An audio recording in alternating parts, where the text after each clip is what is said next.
हमारी शरणागति पुष्ट होनी चाहिए। शरणागति पुष्ट होने के लिए सबसे पहला लक्षण है दैन्यता। जो जितना झुकता है वो उतना महान होता है। झुकने वाला ऐसा नहीं कि जिसके प्रति झुक रहा है वो महान है, ऐसा नहीं। जो झुक रहा है वो महान है, दैन्यता। दूसरा है निष्कपटता। हमारे प्रभु की शरणागति की पुष्टता के लिए, शरणागति के तो अलग भाव वर्णन, हमारी शरणागति पुष्ट रहे, नष्ट ना हो। भगवत शरणागति पुष्ट तो भगवत प्रेम निश्चित प्रकाशित होता है। उपासक को देखना चाहिए कि दैन्यता है कि अभिमान है। हृदय में दैन्यता का स्वरूप है किसी भी तरह से हमें गाली दी जाए, अपमान किया जाए, निंदा किया जाए, तिरस्कार किया जाए तो मुझे ऐसा ही लगे कि मैं ऐसा ही हूं, इसी का पात्र हूं। उसे दैन्यता कहते हैं। वाणी से हम माइक से बोलेंगे कि हम अधम हैं, बड़े नीच हैं, बड़े ऐसे हैं, ये भी दैन्यता की भाषा है।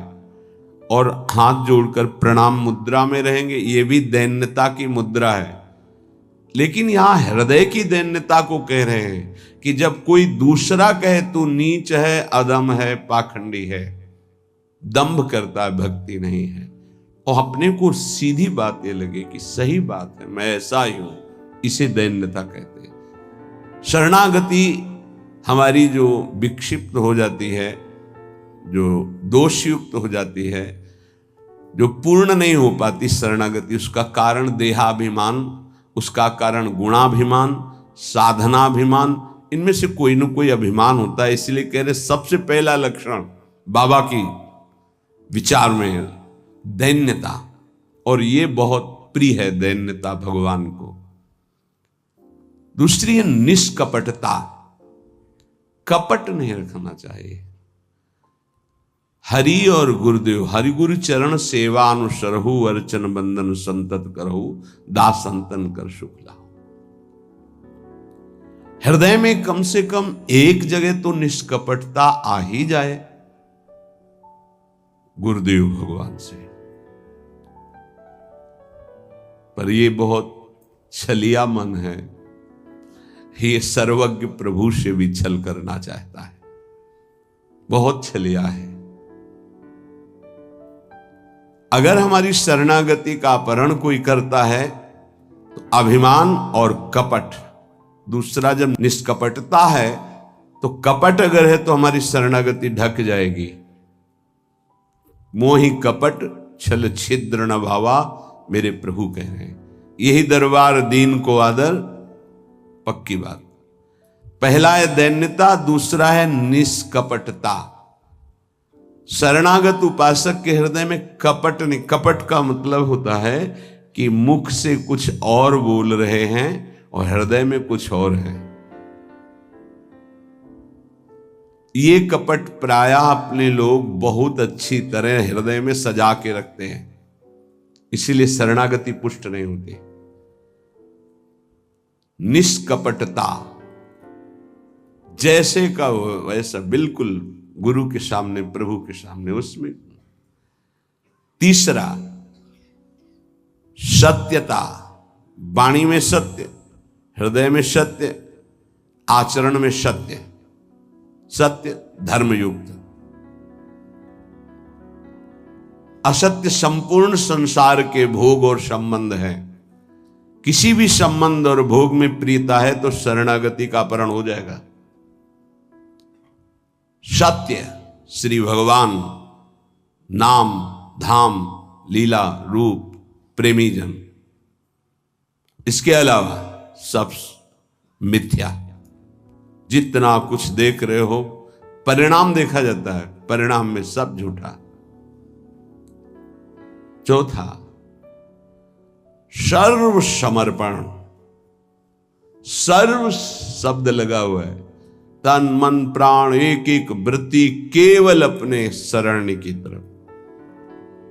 यहां सर्व समर्पण नहीं होता, समर्पण होता है पर सर्व समर्पण नहीं होता। सर्व समर्पण कुछ हमारी पर्सनल वृत्तियां हैं, कुछ हमारी शर्तें हैं, कुछ हमारा है, तो सर्व समर्पण नहीं। सर्व समर्पण दशरथ जी महाराज के श्रीमुख के वचन, नाथ सकल संपदा तुम्हारी, मैं सेवक समेत सुत नारी, सर्वस्व आपका। जहां कहीं शरणागति पुष्ट पाई गई तो सर्व समर्पण वाले की, वो चाहे राजा ही क्यों न हो, महाराज शिवाजी, वीर शिवाजी, समर्थ गुरु रामदास जी सर्व समर्पण, पीपा जी सर्व समर्पण। कैसा शरणागति पुष्टता का ये लक्षण, सर्व समर्पण। पीपा जी महाराज राजभाव में अपने सब राजवैभव के साथ गुरुदेव श्री रामानंदाचार्य जी के वहां तो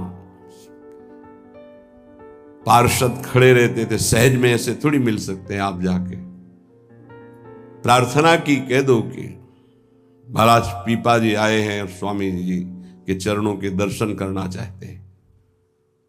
जाके सूचना दी, वह जाके कह दो कि हाँ राजा महाराजाओं की कोई आवश्यकता नहीं। स्वामी जी साक्षात भगवान का स्वरूप रामानंदाचार्य जी आए और उनका महाराज का आदेश है कि हाँ किसी राजा महाराजा की जरूरत नहीं। तो उनको लगा मेरे से कोई गलती हो गई। अच्छा, समस्त राज सैनिकों को, राज पोशाक को, सब, और एक साधारण को कहा कह दीजिए कि नीच पीपा दर्शन करना चाहता है श्री चरणों के। अधम पीपा स्वामी जी से कहा, स्वामी जी ने कहा कह दो यहां खड़े खड़े क्या करता है, और समीप में कुआं है वहां गिर जाए। आए और कहा आदेश है स्वामी जी का, वो समीप में कुआं है वहां आप जाकर के गिर जाइए कुएं में। जो आज्ञा। स्वामी जी बिल्कुल नजदीक पहुंच रहे कुएं के। स्वामी जी बिल्कुल अब पहुंच गए हैं, अगला कदम रोक दो, रुक जाओ, वापस आ जाओ।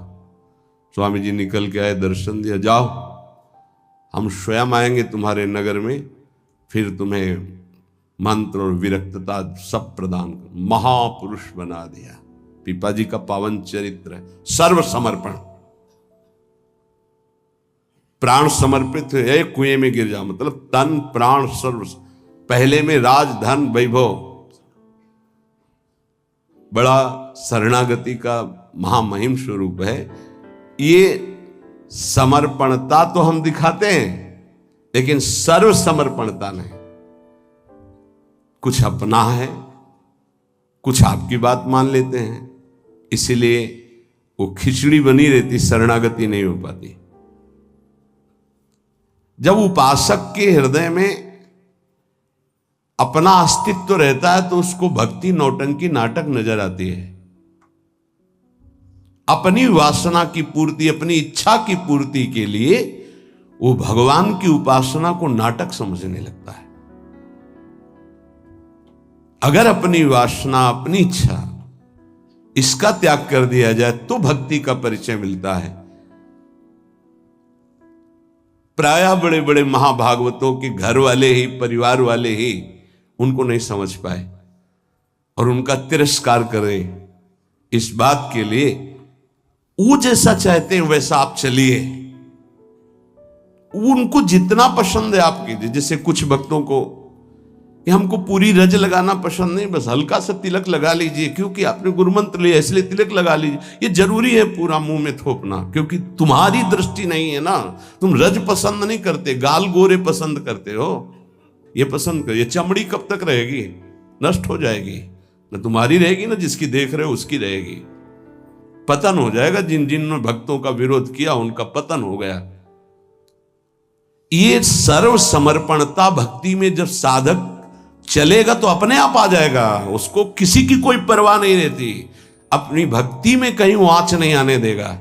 जीवन की बाजी लगा दी है, अनंत जन्मों से बिगड़ी बात को बनाने चले हैं। तो हम ये देखते हैं कि देवता परिवार वालों की बुद्धि में बैठ करके उसको शरणागति से भ्रष्ट करना चाहते हैं बस।